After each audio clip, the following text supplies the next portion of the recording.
Oo. Parang ano kasi ako eh, maano akong tao eh.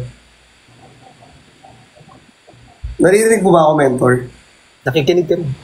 Nawala talaga siya, oh. Totoo na yung ngayon, oh. Ayan. Ayan. Nawala talaga siya.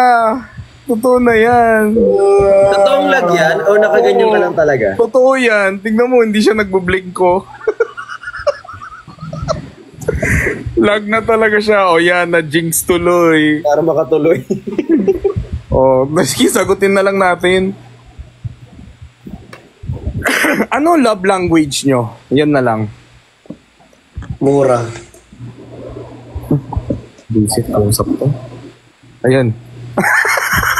Gusto ko yung nagtitinga ka pa, nakikita ka na namin.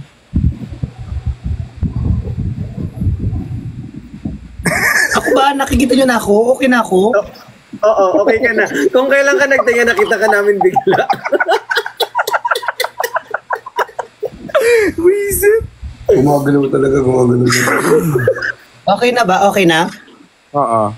Uy, wag kang magaganyan-ganyan, Christian. Uy, sumagot kayo sa akin. Naniniwala ba kayo na kahit alam niyo sa sarili niyo, binigay niyo na yung best niyo, tapos, May kulang pa rin. may kulang pa rin? Oo. Ayun nga. Paano? Kaya nga, paano yan? Kasi parang ano lang yun eh. Ako kasi, pag nagbigay ako, parang feel ko hindi ko siya best. Ewan. Siguro may mas best pa, may mas ano pa doon. May mas kaya pang ibigay na hindi ko lang alam kung anong gusto mo. Parang ganun. Okay. Kuya Bricks. Kasi kung mahal mo naman yung tao, like for example, you love someone, you won't let them feel that they are giving something less. Hindi mo Ayun, parang pag sa kanila. Kasi minsan, pinili mo siya na yun na yung kaya niyang ibigay. So hindi ka na pwede maghangad ng something more than that, especially kapag kayo naman na. Kasi you're asking them to change, which is not right, I believe. Ano? Ikaw, Jin mo. Ano yung tanong? Ang lalim? Naniniwala ka ba na kahit ibigay mo yung best mo, meron pa rin talagang question na kulang? Sa love life, no. Pero Ah, sa love life, ako hindi. For me, Okay. kasi ako, when I love someone, I always remind myself to love myself first at the top priority. Ayan lang. dapat. Siguro hindi lang ako in love, pwede ako makarelate. At saka totoo nga, kapag may mga expectations, siguro doon lang nagkukulang. Kasi kumbaga parang ito na yung best mo, para baka in-expect na lang. Depende naman kasi sa ganito yung tao. mabibigay. Parang depende sa tao kung mafe-feel niya ba yun or hindi. Depende rin sa situation. Ang para sa akin, ang romantic love is like adjusting, being contented with what you have. Hindi naman ako magulang niya eh, di ba? Sorry. Very realistic. May nag-comment dito, may yung teacher niya daw sinabihan siya na humans are naturally not human beings are never satisfied. Totoo yan though. Sabi nila. So kung hindi tayo satisfied naturally, paano nagiging kontento ang isang tao? Paano mo masasabing kontento ka kung if you are still looking for growth and if you are still looking for something na hindi mo pa na-experience? Kuya Bricks. Siguro wag kang maghanap ng... Ito kasi yan. For example, ako, if I look on the other side, dun ko siya mapapansin na bakit wala ako nun. So bakit ko kailangan tumingin dun sa mga bagay na wala ako? Diba? Kasi maiinggit ako eh. If ever na parang self-actualization na hindi mo siya kailangan i-check dun sa iba. Kasi what you have, that's enough. Huwag mo i-compare yung sarili mo dun sa kung ano meron yung ibang tao kasi you'll never be satisfied with what you have. Okay. How about you, Christian?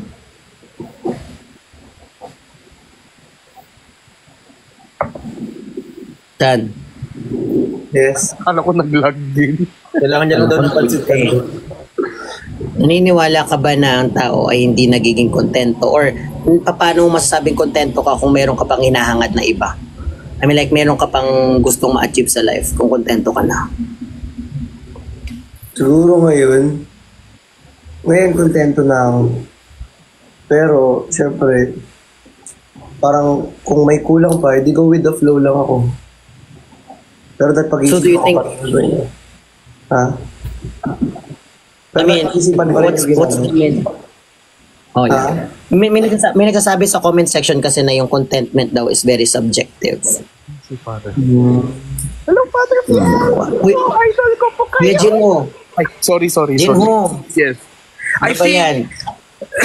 I think para sa akin syempre I thought being satisfied is yun nga, being contented with what you have lang. Pero I realized like being humble is part of being satisfied and contented. Do you get it? Ganda. Yes, I understand. Diba? Parang minsan we yes, everyone works so hard. Kagaya ni Vrix, nagpupuyat. Diba? Si Christian din, for him to achieve that body of his, I'm sure grabe din yung winner count niya, ganon. Pero at the end of the day, we should always remember where our roots are from. Do you get it? And if we remember that, I think we will always be grateful. We'll always remember na, at least from dati ganyan, naging ganito na ako. Do you get it? So I think remembering and knowing your roots are the most important thing. Yes. Sabi nga dito, when you accept what you have and what you can't have, that is contented or contentment. Yung tipong ganyan-ganyan ka lang pero tulala yung isa. Antok na yan. Ano ka na, no? Ako nga rin, magpapahinga na rin ako. Magpahinga na tayo. Hindi, may pupuntahan kasi ako bukas, iniisip ko. Ay, tulog na. Ay, Kaya, saan kaya yun? Si Father Phil nandito? Hi, Father. Father, amen po. Ay, Hoy, ako'y mauna na, papasukin nyo na si Father Fiel. ay, Ha? nakalive Ako'y ba siya? magpapahinga. Hindi naman Hindi siya siya nakalay, nanonood siya. nanonood Hindi, siya. sabi mo mag-live ka na. Ito naman si Kasi case na lang. Ito naman si Mentor. Ikaw ang mediator namin eh. Matutulog na nga ako. Ay, Paiglo pa yung mukha ko, be. Ha? Matutulog na nga. Alam mo yung si Ruth, nabuntis ang anak. OA, mga chismosa. Hindi, matutulog na nga ako. Nag-live selling pa ako. Nag-live selling ka pa, mga ito. May trabaho kasi. Kamusta naman ang benta? Saya, I'm blessed, I'm happy, I'm grateful. If you're happy and you know it, clap your hands. Ikaw congrats mentor, ikaw Bricks, kamusta benta? Hindi ako nakapagbenta. Inuna ko yung family day. Family first. Gino, ikaw, kamusta benta? Ng bato, de joke lang. alam mo. Magunta ang durog. Okay. Feeling ko pag kinaya ko tong Team Bardagol, kakayanin ko lahat ng bars sa mundo. Okay lang yan. Okay naman yung benta ko, guys. Nagbenta ka ba? Hindi, malamang. Sabihin mo. Baka kasi galing yung tanong mo. Malay ko pa sa benta. Pero gusto ko, alam mo yung mga, how do you do it? Di ba sabi mo, Bricks, yung mga ginagamit mong mga items, parang ni-reach out ka. Ganun ba yun? Or kailangan ikaw mag-message?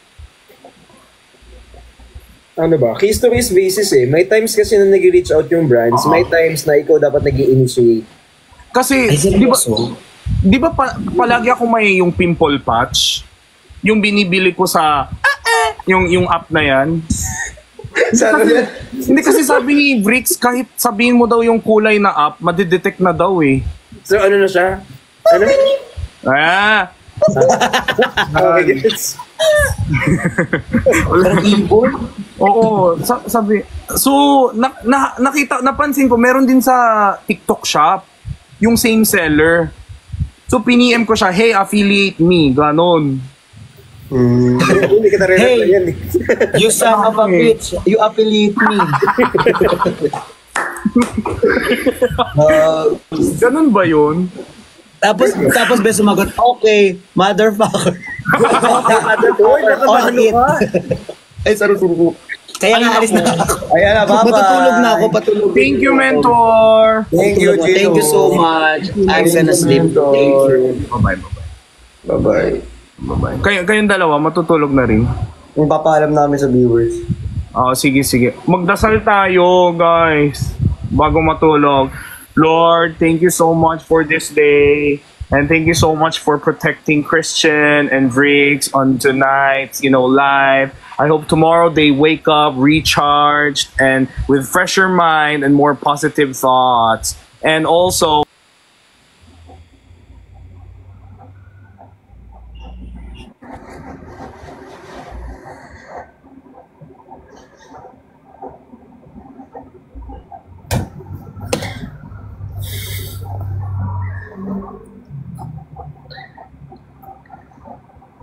Ala si Father Fiel, tapos gamindot ako. Sorry po. Ay, Father Fiel. Hello po. Ay, Father, kamusta po kayo? We miss you, Father. Thank you, Alexis. Miss you, Father. Ano, matulog ka na? So,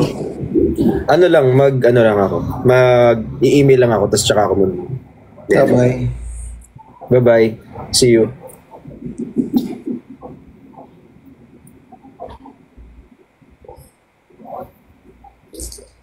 Bye-bye. Bye-bye. Bye-bye.